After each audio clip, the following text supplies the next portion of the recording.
Now it is the point to show that accelerations, and in particular non-inertial reference frames, see a different kind of particles with respect to reference frames that are inertial. And I want to show you the mathematics in a simple fashion, and in particular in a 1 plus 1 dimensional space. So 1 plus 1 dimensional means that we have one dimensional space and one dimension of time. So time and space are treated differently. So we have a Minkowski metric tensor era mu nu given by 1 minus 1 on the diagonal, and then we have zeros outside of the diagonal, and this is just a 2 by 2 matrix. So it's a 2 by 2 metric tensor. Now, we consider a scalar field, a massless scalar field, and the action related to the field, which we call phi, is defined as 1/2, which is just a constant. Then we have an integral of g alpha beta phi comma alpha, so this comma represents the derivative. So phi comma alpha means the partial derivative of phi with respect to x alpha. So the coordinates are labeled as x alpha given by x0, x1. If you want tx, so we are considering a frame where we label the coordinates like this, for example. Then we have phi comma beta in the action, and then we have the invariant element, which is given by the square root of minus the determinant of the metric tensor, g, so square root of minus g, d2x. So this 2 appears because we are in 2 dimensions. Otherwise, if we were in 4 dimensions, we would have d4x, something like that. Now, let me cancel this. So the mathematics is much simpler if we consider 2 dimensions.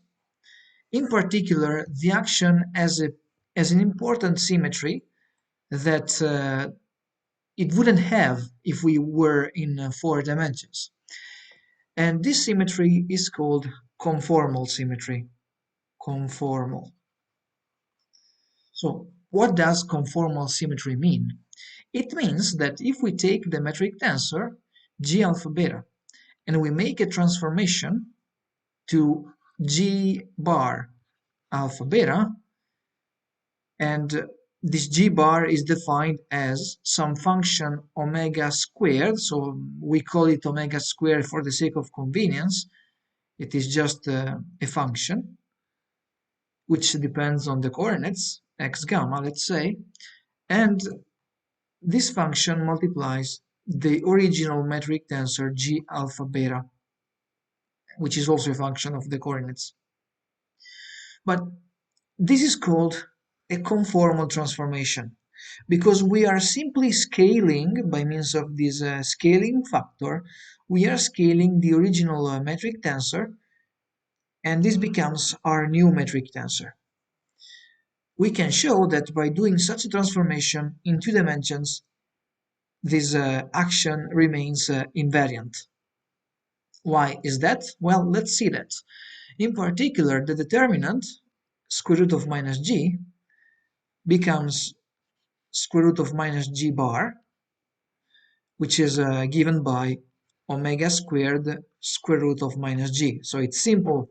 It's quite simple to see because when we take the determinant of this tensor, we have to take the determinant of this, but we get something like omega to the fourth. So we get omega to the fourth because this object multiplies the elements, all the elements of this tensor. So we get something like this, omega squared, which appears in the first row, so g00, omega squared g01, omega squared g11, omega squared g10.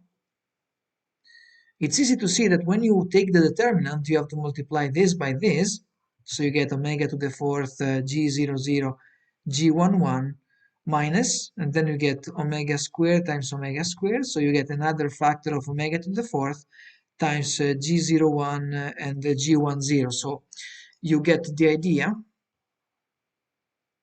So when you take the square root of that, and even if you put a minus, you get this omega squared. So it's like taking the square root of omega to the fourth. Simple as that. So let me cancel this. You get the idea. And then, after considering this transformation, also we have to consider the transformation of the inverse metric tensor that we call G alpha beta with upper indices. This transforms to G bar alpha beta with upper indices, which is defined as omega to the power minus 2 G alpha beta. It's quite easy to see that because we must impose the fact that G bar alpha beta, G bar beta gamma must be equal to delta alpha gamma, right? And this must also hold for G without the bar, G alpha beta, G beta gamma, right? But we have the definition for G bar beta gamma written with respect to G beta gamma. So we just have a factor of omega squared, and the factor of omega to the power minus 2, which is contained here, will cancel the power, so sorry, the factor omega to the power 2 from here, right? So you get the reason why, so this is the reason why you get omega to the power minus 2 in the definition of the inverse metric tensor. So why did we define that? Well, because you can see that in the action, we have the inverse metric tensor, which contains omega to the power minus 2. If you change G alpha beta to G bar alpha beta, which is omega to the power minus 2 G alpha beta, and this square root of minus G is omega squared times square root of minus G. So this is how it transforms under a conformal transformation. This aspect, namely the fact that omega squared, this conformal factor, cancels, means that if we consider two different reference frames, in particular one inertial frame, and let's write down the action in that case. So we have s equal to 1/2 integral dt phi squared minus dx phi squared times dt dx. So this is simply the same action that we wrote earlier in curved space, but we have chosen a frame where G alpha beta coincides with the Lorentz metric tensor. So in this case, of course, the determinant is equal to -1, so minus the determinant is equal to 1. So the square root of 1, of course, is 1, and this is the action that we obtain. But if we make a conformal transformation, the action preserves the same form because the factor of omega squared cancels. So we have 1/2 integral. Let's call the coordinates xi 0 and xi 1. So we have d xi 0 phi squared minus d xi 1 phi squared d xi 0 d xi 1. Now we can rewrite the same action using light cone coordinates. And you have to remember the previous lecture where we introduced the light cone coordinates written with respect to t and x, and also the light cone coordinates written with respect to xi 0 and xi 1. In particular, we called the light cone coordinates related to xi 0 and xi 1 as u bar v bar, whereas we wrote the light cone coordinates with respect to t and x as u and v. And in that case, the action simplifies quite a lot. You have to remember the form of the metric tensor in that case. Let me remind you that the metric tensor written with respect to the light cone coordinates was something like this: 0, 1/2, 1/2, 0. So the inverse of this matrix is given by the following matrix: 2, 0, 2, 0, and the determinant of G, so you have to take the determinant of this expression, is equal to minus 1 over 4. So minus g is equal to plus 1 over 4, and the square root of minus g is equal to 1 half. Notice that this matrix can also be written as 2 times 0, 1, 1, 0. So this factor of 2 will cancel this factor of 2 here. When we replace our expressions in this original action here, and what we are left to do, so we have to do the following thing. In particular, we have to take this inverse matrix 0, 1, 1, 0, and remember that we have the derivatives of the field, these two vectors, and if we are in the light cone coordinate system, we have something like this. We have the derivative with respect to u of phi, derivative of phi with respect to v, and then here we have d phi du, d phi dv, and if we take this inner product, we have d phi du, d phi dv. So let's multiply this matrix by this vector. We get d phi dv, d phi du, and what this gives you when you take this dot product, you have 2 d phi du, d phi dv. So you get something similar, actually the same thing, if you use the coordinate, the light cone coordinate system with u bar and v bar. So you get exactly the same expression, but you have to replace u with u bar and v with v bar. This means that, so here I have written this equal sign, but let me write the expression here. We get 1 half, then we get integral, and we get 2 du phi dv phi.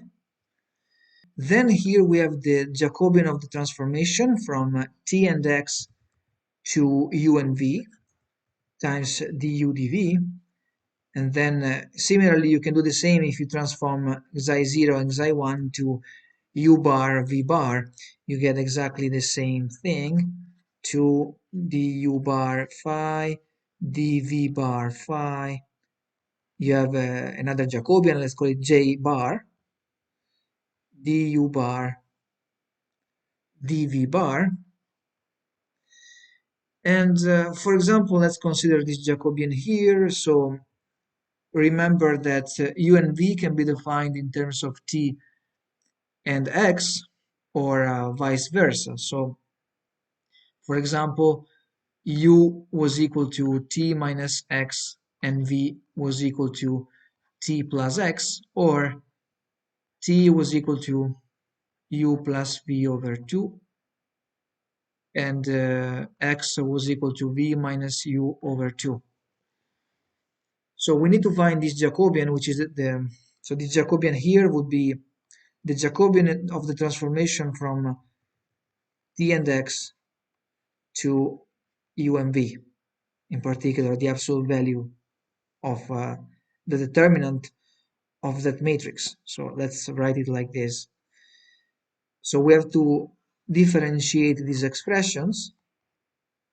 We can factor out 1 half, and then we take the determinant of the derivative. So in particular here we have the derivative of t with respect to u, which is 1. Here we have the derivative of t with respect to v, which is 1.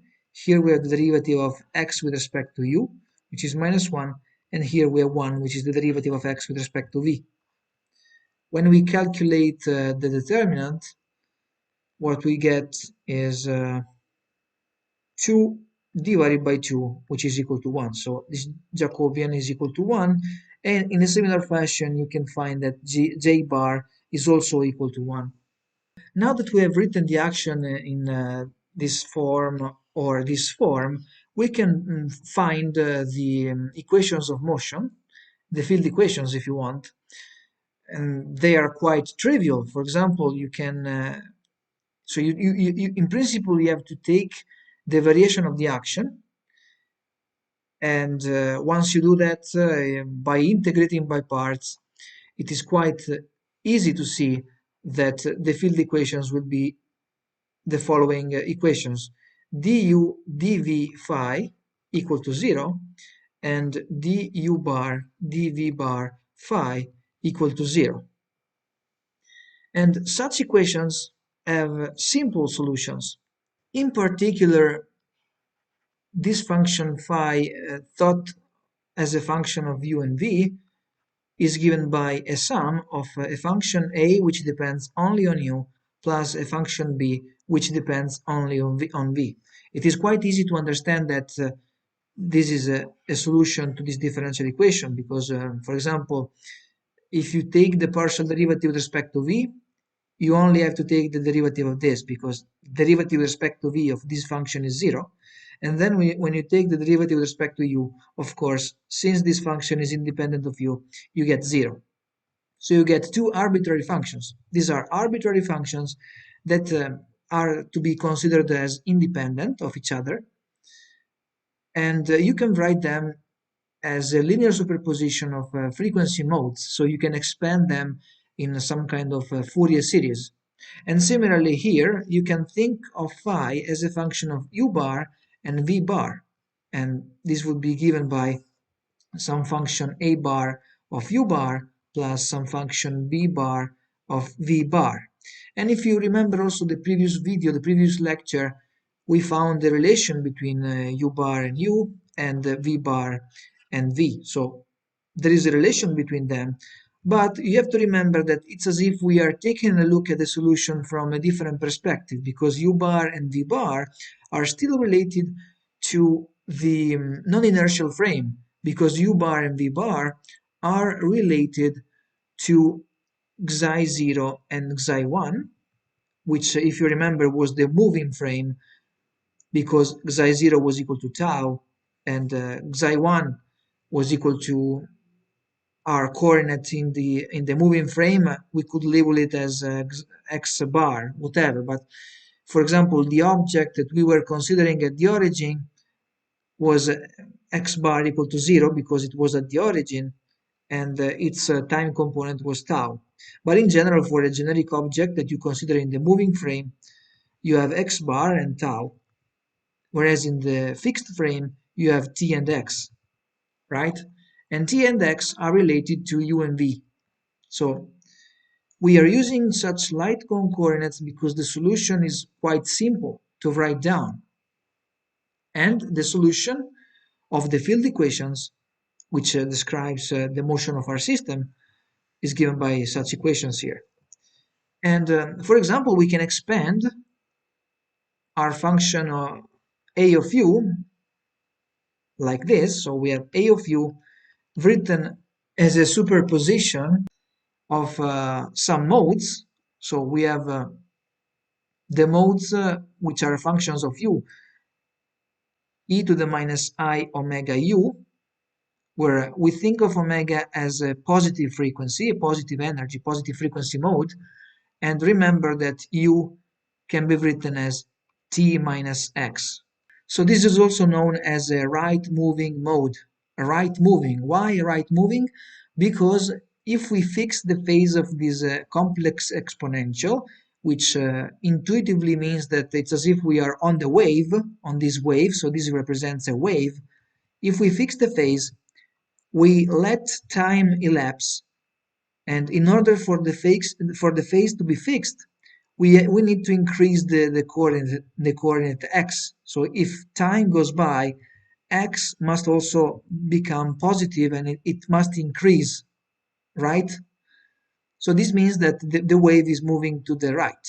Whereas if we have something like e to the minus I omega t plus x, which is v, so this is v, and therefore this mode is contained here. This is a left moving wave. And if we think of omega as a positive quantity, then it's a positive frequency mode which is moving to the left. Okay, so this is just some convention. And The solution, of course, also contains e to the I omega u. So minus I omega u and e to the I omega u, because remember that we must have a real function, so this function should be real. Therefore, when we expand the function in a Fourier series, we have something like this. So we have an integral, and if we assume that omega is positive, we integrate from 0 to infinity.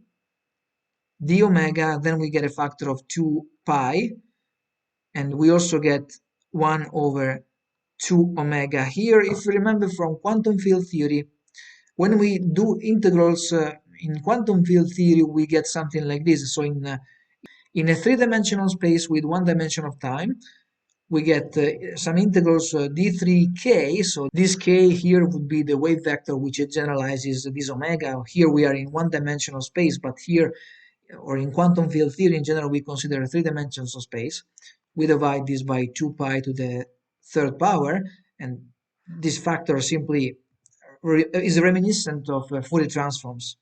It appears because of Fourier transforms, but it also depends on how you define the transform, because sometimes you might have a square root here, or if you want, you have 3 over 2.